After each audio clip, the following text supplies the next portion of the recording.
My name is Howard Ross, and I'm the Assistive Technology person at SMILE, Center for Independent Living. And we're here today to talk about different types of products that can help the deaf and hard of hearing community stay in their home, be more independent, and be safer.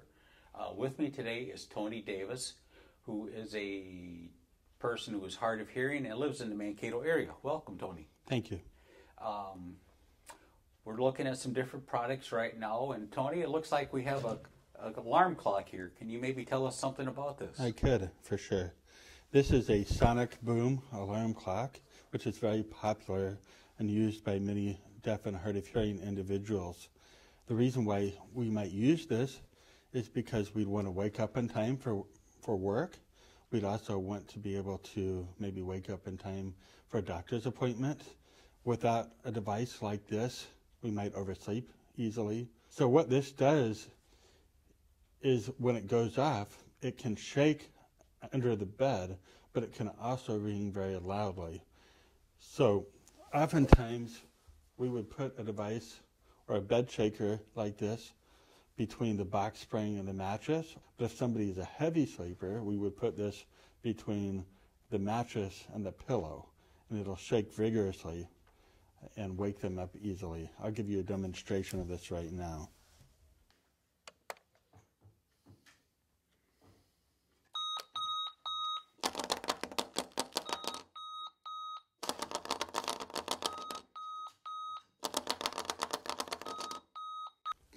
This could also be used in a workplace setting. For instance, let's say you had a deaf or hard of hearing employee who wanted to be reminded of a deadline or some type of job responsibility at a specific time of the day. This could be put under the chair, under a mat or something like that, and help somebody be reminded that there was a task at hand. Interesting. I also see there's a telephone cord attached to this. There is also a telephone cord attached to this. This would plug into the phone line with a splitter, and then when the phone rings, this would alert somebody to know that the phone was ringing. The alarm would go off just like it would any other time then? The alarm would go off and light up, and the bed shaker would also shake if the phone was to ring. Okay. Well, great. Well, thanks, Tony. Appreciate that. Tony, in front of us I have what looks like a weather alert radio. I've heard quite a bit about these advertised on TV. Can you tell us anything about this? Yes, this is a Midland weather alert radio working along with silent call alerting equipment. This right here is a strobe light, and this over here is a bed shaker. The bed shaker would be placed between the box spring and the mattress, or between the pillow and the mattress, depending on whether somebody's a light sleeper or a heavy sleeper. And it would shake in the event that there was a severe weather alert. This right here would flash a strobe light at somebody in the event that there was a severe weather alert.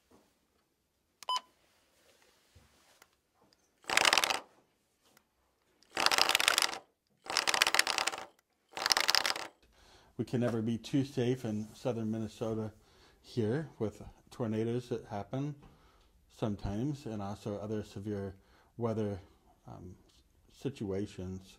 A person who's deaf, obviously, or hard of hearing, doesn't have the hearing aids in, won't hear those alerts or sirens going off. So this is something that they could use in place of that, especially at night.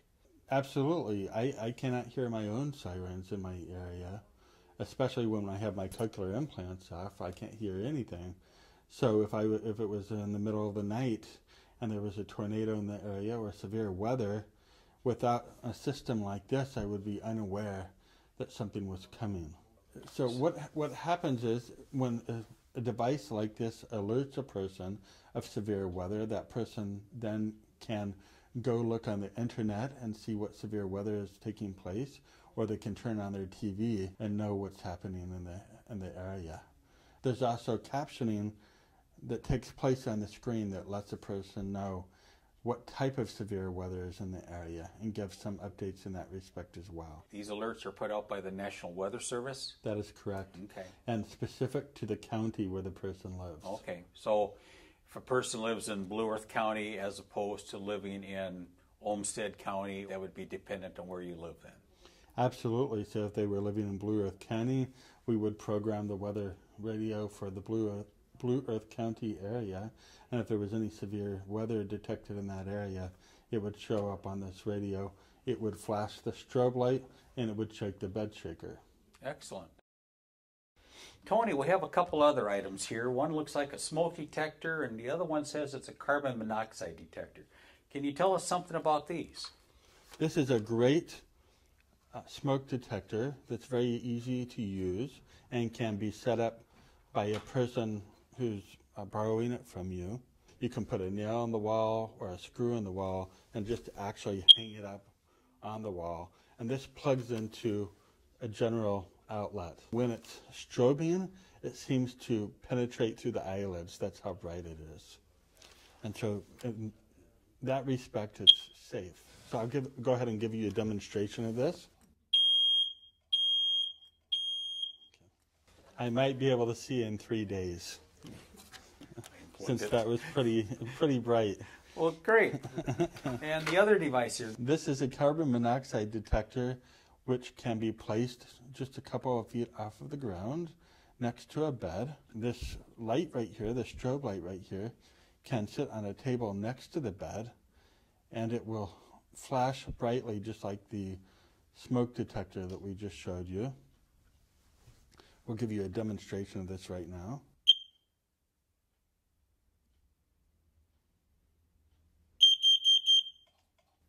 It penetrates the eyelids. As you close your eyes, you can actually see it, a red flash through your eyelids. So it would probably wake up most people with hearing loss. This can also be paired with a bed shaker, and that would shake somebody awake in addition to just flashing a strobe light at them. So you'd have two means of alerting the person, either with the bed shaker or with the flashing strobe light. That's correct. And so this device, or these types of devices right here, allows people to be able to stay in their head housing and Section 8 housing, especially when inspectors from those various agencies do inspections and require somebody to be able to have proper alerting equipment. Well, great. Thanks, Tony. Tony, it looks like the last items we have here relates to a telephone. Looks like I've got a cell phone here sitting on some sort of a saddle. Yes. Can you tell us a little about that? Sure.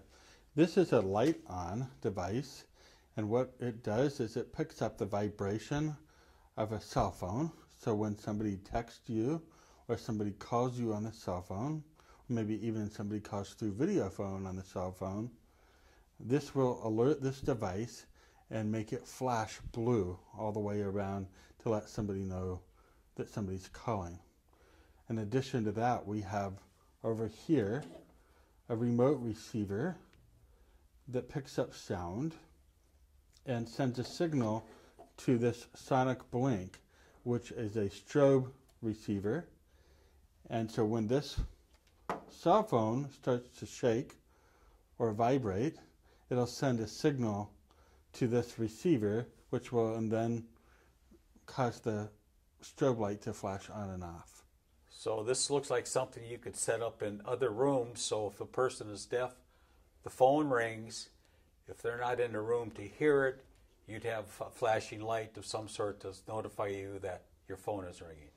Absolutely. This could be set up in somebody's bedroom. They could put the cell phone on this saddle right here, and then when it rings or somebody texts, then this sonic blink over here, the strobe, could be flashing in the living room or the bathroom or the kitchen, wherever somebody wanted to set that up. Tony, can we demonstrate this and see how this works for us? Absolutely.